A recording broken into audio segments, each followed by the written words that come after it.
Finalement, le chapitre Saint-Benham et Sarah quitte enfin la cathédrale de Paris parce qu'il y a énormément de monde cette année au pèlerinage de Notre-Dame de Chrétienté. Eh bien, nous avons monté un chapitre effectivement au sein de ce pèlerinage pour pouvoir prier avec nos frères chrétiens d'Orient, pour pouvoir prier pour les volontaires également qui agissent au Moyen-Orient auprès de nos frères chrétiens. Et voilà, pour faire une sorte de prolongement de notre action sur le terrain, dans un pèlerinage et en prière. C'est très important pour nous que les volontaires, tous ceux ou les donateurs, tous ceux qui aident et qui participent à SOS Chrétiens d'Orient se retrouvent pour marcher ensemble, pour prier ensemble sur les routes de Chartres. Et donc bien sûr nous prions aux intentions du pèlerinage de Notre-Dame de Chrétienté, mais aussi nous prions tout spécialement pour la paix en Syrie, pour la paix en Irak, pour la paix en Égypte et puis pour tous les chrétiens d'Orient et tous les pays dans lesquels nous travaillons. C'est très important pour manifester concrètement et publiquement le soutien de la prière et de la charité. Et surtout que sur la route, il y a de nombreux chrétiens d'Orient, des différents rites, syriaques, chaldéens, melkites, qui marchent avec nous depuis plusieurs années maintenant.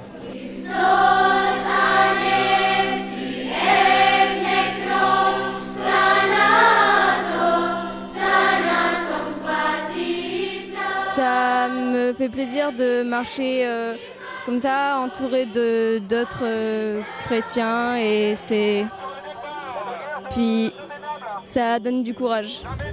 J'ai entendu parler du pèlerinage de Chartres et j'osais jamais y aller parce que je suis orthodoxe et je me disais tout seul au milieu des cathos ça va être difficile. Sauf que cet été j'ai fait une mission au Liban qui était vraiment géniale et j'ai découvert une grande ouverture d'esprit de la part des catholiques.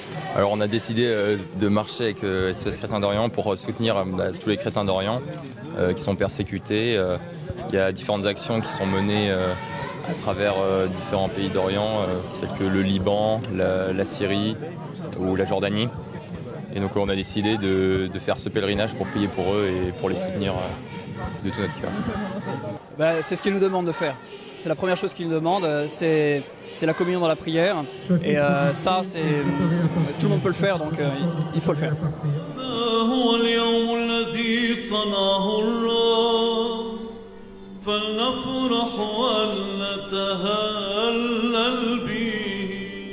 Ah là, je suis en pleine forme là. Alors, on vient de faire quelques dizaines de kilomètres. On s'apprête à en faire quelques dizaines d'autres. C'est la pause. On est fatigué, on a mal aux pieds, mais on est content de continuer.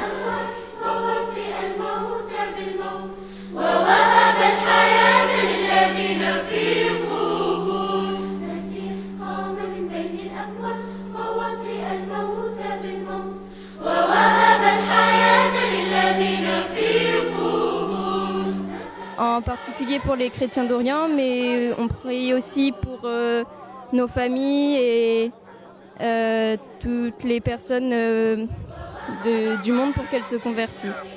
Pour le pèlerinage en lui-même, pour la dévotion mariale que nous orthodoxes partageons avec les catholiques, pour prier pour nos frères d'Orient, pour la France, il y en a bien besoin, et pour plein d'autres choses.